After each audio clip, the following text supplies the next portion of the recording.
Muito bem, então, o que eu quero trazer para vocês é assim, esses fenômenos mediúnicos. Agora, quando você tem um médium vidente, por exemplo, né, ou um médium audiente que escuta, não é com o ouvido do corpo material que você escuta. Você pode tampar o ouvido, fechar o olho, que você vai continuar vendo e escutando. Tá certo? Então, você vai ter esse fenômeno mediúnico através do seu corpo perispiritual e não do corpo físico. Porque se fosse do corpo, se a gente trouxesse um médium vidente aqui agora, ele ia relatar uma porção de coisa que nós não estamos vendo. Mas não é com o olho humano que vê, porque se fosse com o olho humano, todo mundo via. Não é com a nossa retina, não é com as células da retina, não é que ela tem um olho especial, que a retina dela vê coisa que o seu não vê. Porque quando você tem um médium vidente, você pode fechar o olho que vai continuar vendo do mesmo jeito, porque não é com o corpo material que a gente vê, que a gente escuta. Como também não é com o corpo material que você recebe a intuição. Você recebe a intuição com o corpo perispiritual, direto no perispírito. E do perispírito para o espírito.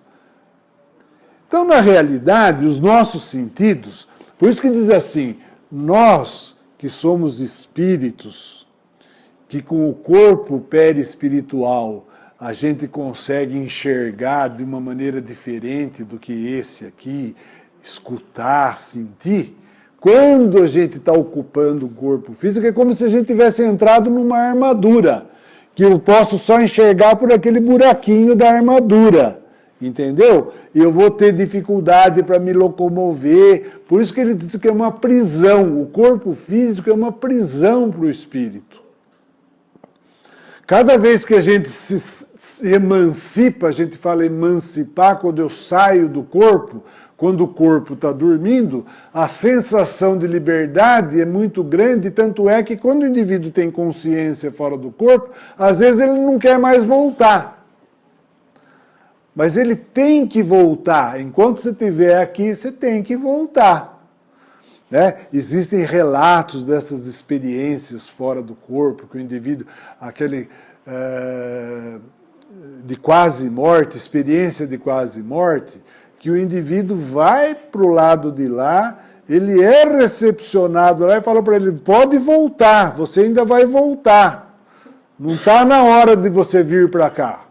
E ele lembra disso e relata depois do acontecido. Né? Tem um caso interessante, até que, se der tempo eu trago para vocês também a projeção, no Hospital das Clínicas em São Paulo, que o indivíduo foi operado, foi feita uma cirurgia cardíaca, o cirurgião que estava operando ele, de repente ele entrou em coma, não se sabe por quê, ele ficou uma semana em coma, estava tudo em ordem, foi fechado, continuou em coma, e ele voltou. Quando ele voltou e viu o médico na sala, na enfermaria, ele falou, o senhor morreu também? Aí o cara não entendeu nada, como morri? Nós estamos aqui, você estava em coma, você voltou. Ele contou toda a história, que ele foi para o lado de lá, conversou lá, falou, você vai voltar ainda, você ainda tem que voltar para lá. Então, cada um tem uma história, porque depende muito do que você sabia. Porque, gente, vamos voltar a falar. Você não é porque morreu que vai ficar sabendo de coisas que você não sabia. Você continua sabendo aquilo que você sabia antes de morrer. Se você acha que morreu, acaba tudo, que não tem mais nada do lado de lá, é esse o seu conceito. Não, nem sempre, não é assim não. Depende, nós não falamos que cada um de nós tem um lugar? Você pode ser recepcionado pelos seus algozes, os seus obsessores. Depende. Se o indivíduo, quem assistiu o filme Ghost, né? Foi um dos primeiros filmes que tratou do tema de espiritualidade. O ladrão, quando desencarnou, estava um pessoal esperando ele da mesma turma. Não é que você vai ser recepcionado, vão ver, depende, cada caso é um caso. Nós não temos o relato do André Luiz no livro Nosso Lar. Ele ficou 8 anos no astral inferior, depois no desencarne dele. Leia o livro Nosso Lar. Então depende. Ele era um médico, né? Ele desencarnou, era médico, mas não tinha as noções da espiritualidade. E foi parar no astral inferior, por uma série de motivos. Então, para onde a gente vai, quem que vai receber a gente, depende de cada um de nós. Né? O pessoal que frequenta aqui nas segundas-feiras, nós estamos vendo um livro, Obreiros da Vida Eterna, do André Luiz, que fala exatamente disso aí. Né? Existe intercessão, você pode ficar aqui até mais do que estava previsto para você ficar, desde que tenha um objetivo importante, não só para você, né? Mas você também pode ser tirado daqui antes do tempo que estava determinado para você ficar. Então não existe, é como eles dizem, não existe 2 desencarnes iguais. Cada um tem um tipo de desencarne. Bom, então, o que eu estou querendo dizer para vocês? Que os fenômenos mediúnicos, então, eles são fenômenos de transmissão de ondas eletromagnéticas. E que funciona como se fosse também um controle remoto. Às vezes a pessoa fala assim, aquele indivíduo, você tem um médium de psicofonia. O que é um médium de psicofonia? Ele começa a falar, né? Ele está falando, mas não é ele que está falando. Ele está emprestando o veículo, porque é lógico. Você fala assim, por que o espírito não fala? Existe voz direta, existe esse fenômeno de voz direta, mas já é um fenômeno que exige ectoplasma, uma série de coisas, porque não tem. Nós estamos em dimensões vibratórias diferentes. Tanto é que nós estamos vivendo uma em contato com a outra e nós não estamos vendo a outra, né? Nós não estamos percebendo a outra dimensão que está aqui junto com a gente. Então, são dimensões diferentes. Então, o indivíduo que está do lado de lá, para poder se comunicar com os que estão do lado de cá, ele tem que se utilizar de um intermediário, por isso que chama médium. Intermediário, é um intermediário. Ele consegue fazer a ligação do lado de cá com o lado de lá. Essa ligação sempre existiu, como eu falei para vocês, do ponto de vista da intuição, mas aí você não sabe, não fica claro se você, né, como ela falou lá, se ela está percebendo alguma coisa que vai acontecer, como é que ela poderia saber de algo que ainda vai acontecer? Se aquilo não aconteceu ainda. Vocês lembram da mãe de Iná, que previu que ia cair um shopping na Grande São Paulo, acabou caindo lá em Osasco? Ela era uma médium, ela fez uma previsão. Só que ela não sabia dizer aonde exatamente, mas ela sabia que ia acontecer aquilo. Então você começa a perceber que as coisas são previsíveis. Os acontecimentos são previsíveis. De tal maneira que você, de novo, no livro Nosso Lar, que estava na época da guerra, da Segunda Guerra Mundial, né, que eles falavam assim, olha, vai ter um desencarne em massa, preciso de gente para ajudar a receber aqueles indivíduos que vão desencarnar. Então eles sabem que vai ter um desencarne em massa. Não é surpresa para eles. Entendeu como é que é? Não existe morte de surpresa. Eles sabem o dia que a gente vai. Até a gente mesmo, às vezes, fica sabendo o dia que vai, né? Inconsciente.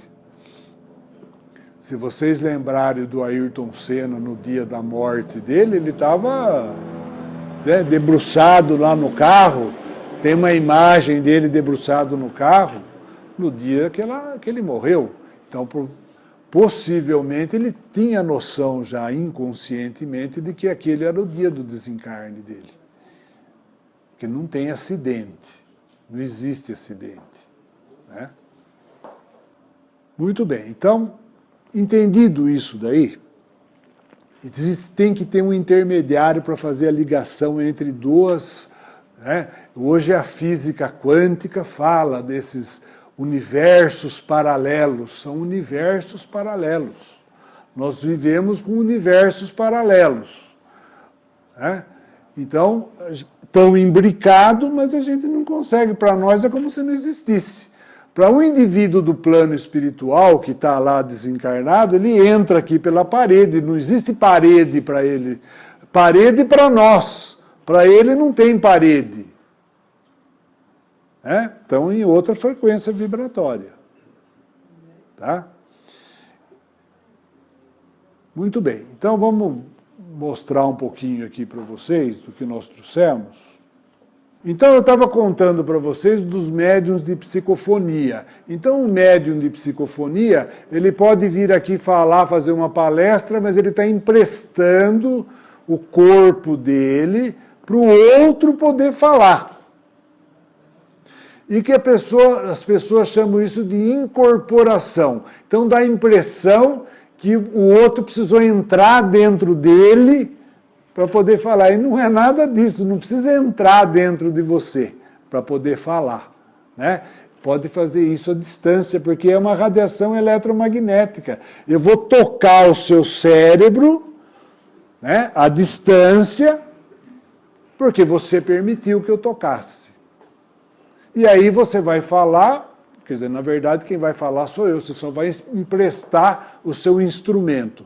Para que isso possa ocorrer de uma maneira mais fidedigna, o espírito se afasta um pouco do corpo, né? Como quando você está dormindo, se afasta do corpo físico. Mas você está consciente, você está ali, né? Tanto é que existem vários tipos de mediunidade. Existe a mediunidade inconsciente, que era o chamado médium sonambúlico. O médium sonambúlico, ele saía do corpo quando o corpo está dormindo e ia passear. E largava o corpo dele para o outro tomar conta. Mas isso não é bom. Por que não é bom? Porque às vezes num trabalho mediúnico, por exemplo, de desobsessão, você pega um espírito obsessor que ele é capaz de... Porque se eu emprestar o corpo para ele, ele vai poder fazer o que ele quiser, inclusive te matar. Ué, ele só não te mata se você tem um obsessor que está esperando, não vê a hora de você voltar para o lado de lá para ele te pegar, né? Se ele pudesse aqui agir na matéria, ele agiria e já levar você para o lado de lá no ato, mas ele não consegue. Mesmo ele estando do seu lado ali, tentando te azucrinar, é o máximo que ele consegue fazer. Mas ele não consegue materialmente te pegar. E como que eles fazem?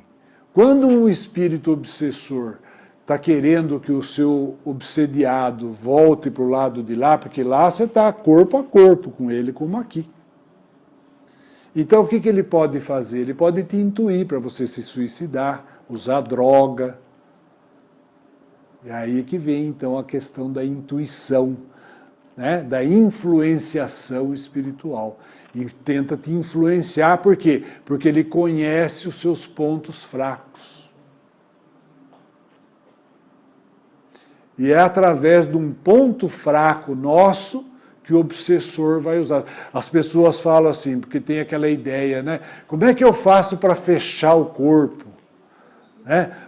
Tem algum patuá que eu posso carregar comigo que vai impedir? É lógico que não. Isso aí seria um contrassenso. O patuá que você pode fazer e ficar com o corpo fechado é ser moralmente desenvolvido. Se você não tiver ponto fraco, o obsessor não pode te pegar.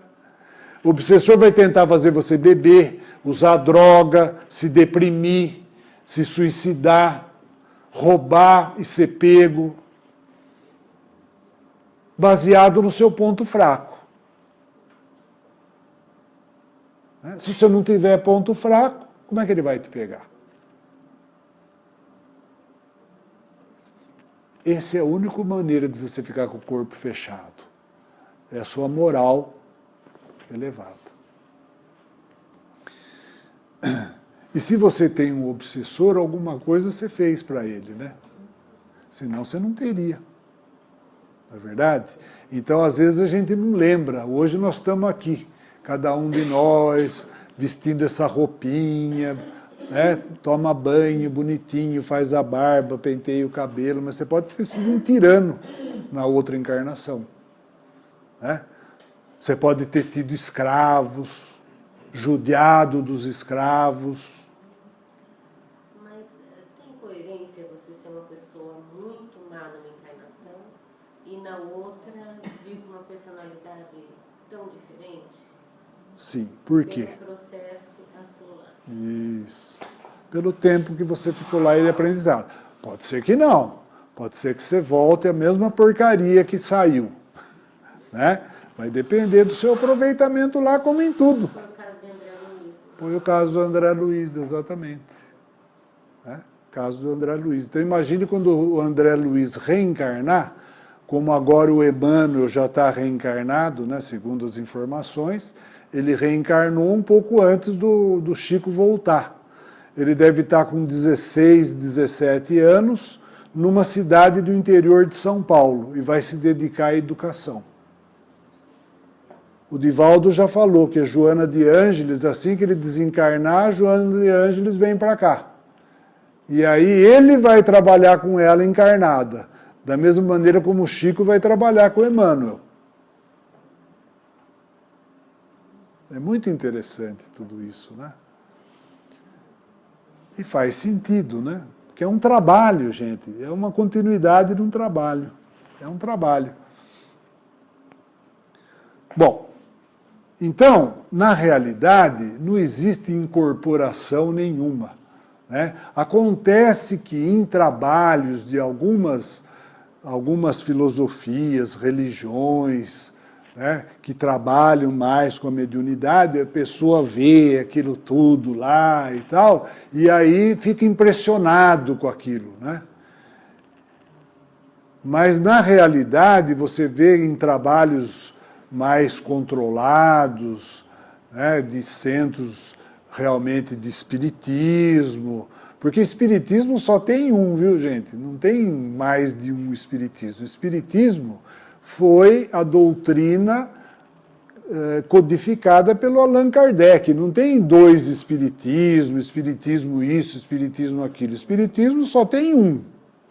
E nos trabalhos mediúnicos espíritas, você não vai ver manifestação nenhuma, né? Porque existe um controle. Então, como eu estava dizendo para vocês, aquela história do médium sonambúlico, que ele sai e larga o corpo para o outro, hoje em dia está se evitando ao máximo esse tipo de coisa. O médium tem que ficar vigilante aqui. Né? Tanto é que nos trabalhos de desobsessão e tudo, não se permite que o espírito comunicante fale palavrão. Ele fala o diabo do indivíduo que está aqui. Mas o médium filtra. Não há necessidade de ficar falando palavrão. Você fala, olha, eu não suporto aquela pessoa, ele me fez mal e tal, mas não precisa falar palavrão. Não há necessidade para você entender o caso que está acontecendo. Existe obsessor também que eu li um livro, né, nessa confirmação, que fala, não é que ele não que gosta demais, é muito obcecado naquele sentido mesmo. Sim, você pode prejudicar. Aquela pessoa só para ela e fica obsediando aquela pessoa, sem dúvida nenhuma. Afasta as outras pessoas. E é importante, já que nós estamos falando disso, que é tão raro vocês perguntarem, né, participarem assim diretamente, você pode também a obsessão é de espírito para espírito. Tanto faz estar encarnado como desencarnado. Então você pode ter um obsessor encarnado, aquele que fica também o tempo inteiro em cima de você. E você também pode obsediar um desencarnado, entendeu como é que é? Se a pessoa morreu e você não para de pensar nele e tal, você também é um obsessor dele. Você pode ter um obsessor encarnado que fica ligando toda hora para sua casa, que fica... Sim, mas você não pensa, mas ele te liga, ele está te incomodando de uma certa maneira. Não tem como ele não te incomodar. Né? Então, se eu tenho um indivíduo desencarnado e fico pensando nele o tempo inteiro, ele recebe essa minha ligação. Isso que é evocação espiritual. E acho que mesmo encarnado ele ejeta. Sim, lógico, exatamente. Perceberam? Então, são fenômenos do espírito, que dependem do espírito e do espírito, não depende do corpo físico. O corpo físico não tem a menor... Ele está de gaiato aí. Entendeu? Por isso que eu estou dizendo, você pode ter obsessor desencarnado com desencarnado, desencarnado com encarnado, encarnado com encarnado, encarnado para o desencarnado. Aquele que você não perdoa, que morreu e que você continua pensando nele todo dia, desgraçado e tal, ele está sendo obsediado por você.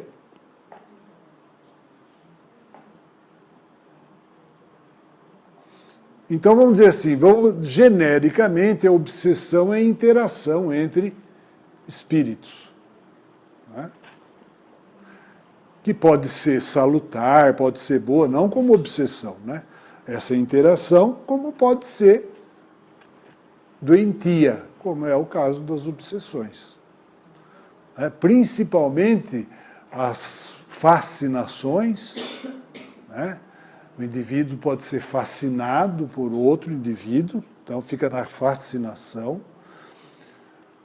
como também nos casos que a gente chama de subjugação, onde aí são aqueles casos do exorcismo, que hoje em dia não se vê mais tanto, mas que existe a possibilidade do exorcista, aquele caso onde existe uma ação tão violenta do desencarnado sobre o encarnado, que o encarnado perde as noções de controle, tanto físico como moral.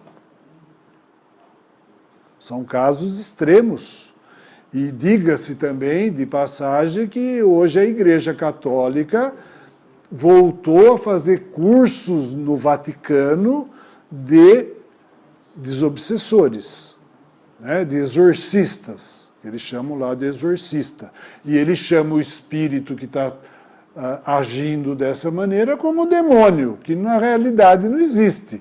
Demônio somos nós mesmos obsediando alguém. Que a gente tem que entender muitas vezes o obsessor como aquele indivíduo que foi assassinado para ficar com o dinheiro dele, com a mulher dele, né? Aquele indivíduo que você judiou, um escravo que você judiou até morrer. Esses indivíduos desencarnam, como não existe a morte, e eles estão aí, eles estão em cima. Ué, você percebeu? Então, você fala, mas por que Deus permite? É lógico que permite. Foi você que matou e que judiou, agora você... Não é, a gente não aprendeu que existe a lei da ação e reação?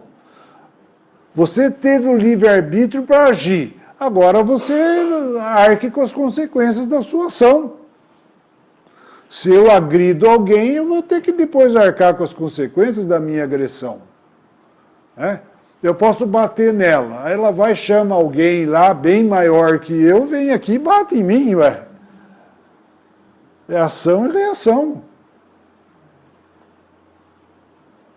Entenderam como é que funciona? Então, não depende do corpo físico. Se não depende do corpo físico, tanto faz estar encarnado como desencarnado. Bom, então vamos lá. Vamos agora, que nós já comentamos tudo isso com vocês, vamos falar um pouquinho, olha lá, raios, ondas, médiums e mentes. Então aqui faz uma descrição, depois nós vamos ver de onde que é esse texto aí, mas faz uma descrição do desenvolvimento da ciência, né? A ciência do século XX, a gente sabe que o século XX foi o século do desenvolvimento científico, né? O século XX vai ser marcado na nossa vida para sempre como o século do desenvolvimento da ciência, que começou lá em 1800, no século XIX, mas que teve o grande desenvolvimento mesmo no século XX. E o século XXI, que é o que nós estamos vivendo, vai ser o século do espírito. Até o final do século XXI, nós vamos aprender muita coisa sobre a realidade do espírito, né? Então, o século XX foi da ciência, o século XXI será do espírito. Então, no século XX, a ciência do século XX, estudando a constituição da matéria, caminha de surpresa a surpresa, renovando aspectos de sua conceituação milenar. Então, o que aconteceu no século XX? Nós fomos começando a descobrir uma porção de coisa. Nós descobrimos próton, nêutron, elétron. Depois começamos a descobrir mais coisas ainda, né? Outras partículas. E aí a coisa começou a ficar, porque a gente achava que era simples, era uma bolinha e tal, e começamos a ver que não é bolinha nenhuma, que aquilo começa a se... né? Então, não obstante a teoria de Leucipo, mentor de Demócrito, o qual quase 5 séculos, 500 anos antes de Cristo, considerava todas as coisas formadas de partículas infinitesimais, que ele chamou de átomo, 500 anos antes de Cristo, né? Em constante movimentação, a cultura clássica prosseguiu detida nos 4 princípios de Aristóteles. Aí veio Aristóteles e falou assim, não, os elementos constituintes do universo é água, terra, ar e fogo. E aí também já puseram os signos que são do ar, da água, da terra e do fogo. A gente vai sempre misturando as coisas, né? Ou nos 3 elementos hipostáticos dos antigos alquimistas, o enxofre, o sal e o mercúrio, que explicariam então as várias combinações das formas. Depois nós já falamos isso com vocês, na realidade nós estamos frente ao princípio cósmico universal, né? O fator que é o que vão achar, a ciência vai achar isso daí ainda, né?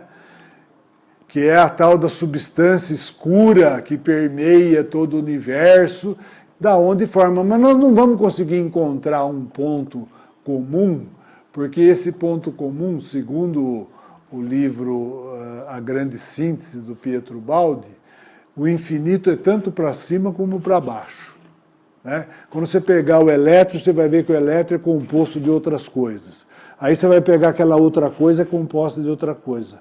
E a coisa não para, tanto para baixo como para cima, no micro e no macro, né? Então, por isso que nós não temos cabeça para entender. No século XIX, Dalton concebe cientificamente a teoria corpuscular da matéria. E um maravilhoso período de investigações se inicia através de inteligências respeitabilíssimas, renovando ideias e concepções em volta da chamada partícula indivisível. Então tinha-se aquela noção de que existia uma partícula que ela era indivisível, né? E aí foram feitos todos os trabalhos.